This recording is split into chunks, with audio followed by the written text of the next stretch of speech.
শুনতে অবাক লাগলেও প্রশান্ত মহাসাগরীয় দেশ ফিজিতে কৃষকেরা প্রকৃতির আচরণ দেখে ঘূর্ণিঝড়ের পূর্বাভাস দেন। আধুনিক প্রযুক্তির বাইরে এই প্রাচীন জ্ঞান আজও তাদের জীবন ও কৃষির গুরুত্বপূর্ণ অংশ। ফিজির কৃষকদের মতে বুনো ইয়াম গাছের আচরণ ঘূর্ণিঝড়ের ইঙ্গিত দেয়। যদি দেখা যায় এর লতা মাটির সঙ্গে লেপ্টে আছে, তাহলে বড় ঝড় আসার সম্ভাবনা থাকে। আর যদি লতা সোজা উপরে ওঠে, তাহলে ঝড়ের আশঙ্কা তুলনামূলক কম। একইভাবে মৌমাছি, ভিমরুল, এমনকি কিছু গাছের ফুল ও ফলের আচরণ থেকেও তারা আবহাওয়ার বার্তা বোঝার চেষ্টা করেন। এই জ্ঞান শুধু অনুমান নয়, বরং বহু প্রজন্ম ধরে পর্যবেক্ষণ ও অভিজ্ঞতার ফল।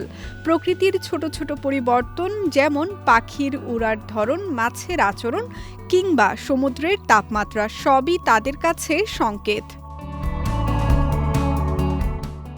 আধুনিক যুগে স্যাটেলাইট, রাডার ও কম্পিউটার ভিত্তিক পূর্বাভাস অনেক বেশি নির্ভুল হলেও এখন আবার এই ঐতিহ্যবাহী জ্ঞানকে গুরুত্ব দেয়া হচ্ছে। ফিজির আবহাওয়া বিভাগ ইতোমধ্যে বৈজ্ঞানিক তথ্যের সঙ্গে স্থানীয় জ্ঞানকে মিলিয়ে কাজ শুরু করেছে। এমনকি ভানুয়াতু, টোঙ্গা, সামোয়া ও অন্যান্য দ্বীপদেশও এই পদ্ধতিকে আগাম সতর্কীকরণ ব্যবস্থায় যুক্ত করছে।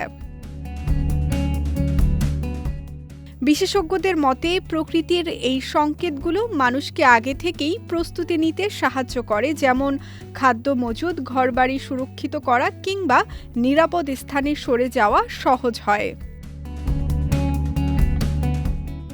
জলবায়ু পরিবর্তনের এই সময়ে প্রযুক্তির পাশাপাশি প্রকৃতির ভাষা বুঝতে পারাও হতে পারে টিকে থাকার এক গুরুত্বপূর্ণ উপায়। বিজয় টিভি নিউজ ডেস্ক।